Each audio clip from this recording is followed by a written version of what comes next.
ମାଲକାନଗିରି ମାଟି ମଟାଳର ଯୁବକବି ବଳରାମ ପୂଜାରୀଙ୍କ 51ତମ ଜନ୍ମ ଜୟନ୍ତୀ ଉତ୍ସବରେ ତାଙ୍କ ପ୍ରକାଶିତ ସ୍ମରଣିକାରୁ ଏକ କବିତା। କବିତାଟିର ଶୀର୍ଷକ ହେଉଛି ପ୍ରଣାମ ହେ ପ୍ରଣମ୍ୟ। ପ୍ରଣାମ ହେ ପ୍ରଣମ୍ୟ। କବିତାଟିକୁ ଲେଖିଛନ୍ତି ପ୍ରଦୀପ ସରକାର, ମାଲକାନଗିରି। ତାହେଲେ ଆସନ୍ତୁ ଶୁଣିବା।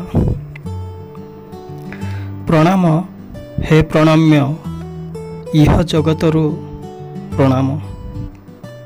ତୁମରି ଶବ୍ଦରେ ତୁମକୁ ଶ୍ରଦ୍ଧାଞ୍ଜଳି, ତୁମରି ଶବ୍ଦରେ ତୁମକୁ ଶ୍ରଦ୍ଧାଞ୍ଜଳି। ହେ ଶବ୍ଦର ପୂଜାରୀ, ବ୍ରହ୍ମରୁ ଶୁଭୁଛି ଓଙ୍କାର ନାଦ, ବ୍ରହ୍ମରୁ ଶୁଭୁଛି ଓଙ୍କାର ନାଦ। କିଏ କରିବ ତାର ଅନୁବାଦ? ତୁମେ ବିଲୀନ ଶବ୍ଦ ସନ୍ଧିରେ, ନିଶବ୍ଦଏ ଶବ୍ଦ ବ୍ରହ୍ମ। ଏହି ଆଦିଭୂମିର ଅସ୍ତରାଗ, ଏହି ଆଦିଭୂମିର ଅସ୍ତରାଗ ଜାବଡ଼ି କିଏ କରିବ?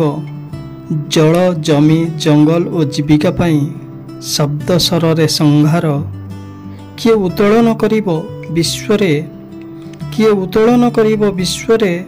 ବଣ୍ଡା ପାହାଡ଼ର ବାର୍ତ୍ତା ଆଜି ନିସ୍ତବ୍ଧ, ଆଞ୍ଜୁଳାଏ ଆକାଶ ତଳେ ମେଘଲଗ୍ନା, ମନ୍ତ୍ରବଗ୍ନା, ମାଲ୍ୟବନ୍ତ।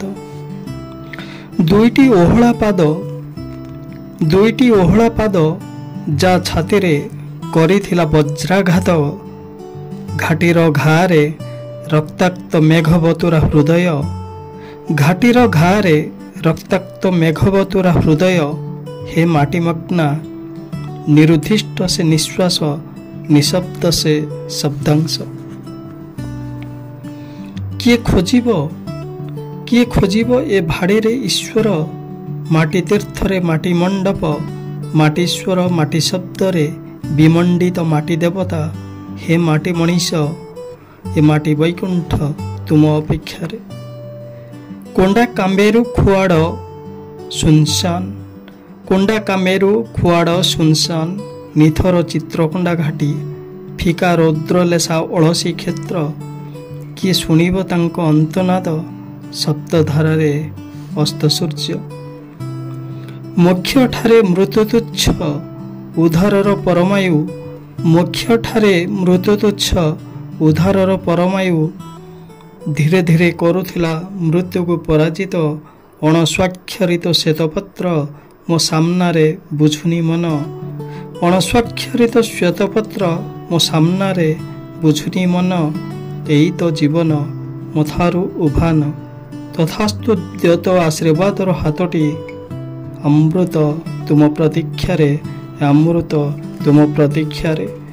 ପ୍ରଣାମ ହେ ପ୍ରଣମ୍ୟ, ଇହ ଜଗତରୁ ପ୍ରଣାମ। ତୁମରି ଶବ୍ଦରେ ତୁମକୁ ଶ୍ରଦ୍ଧାଞ୍ଜଳି। ହେ ଶବ୍ଦର ପୂଜାରୀ, ବ୍ରହ୍ମରୁ ଶୁଭୁଛି ଓଙ୍କାର ନାଦ। କିଏ କରିବ ତାର ଅନୁବାଦ? ତୁମେ ବିଲୀନ ଶବ୍ଦ ସନ୍ଧିରେ, ନିଶବ୍ଦ ଏ ଶବ୍ଦ ବ୍ରହ୍ମ। ତୁମେ ବିଲୀନ ଶବ୍ଦ ସନ୍ଧିରେ, ନିଶବ୍ଦ ଏ ଶବ୍ଦ ବ୍ରହ୍ମ, ନିଶବ୍ଦ ଏ ଶବ୍ଦ ବ୍ରହ୍ମ।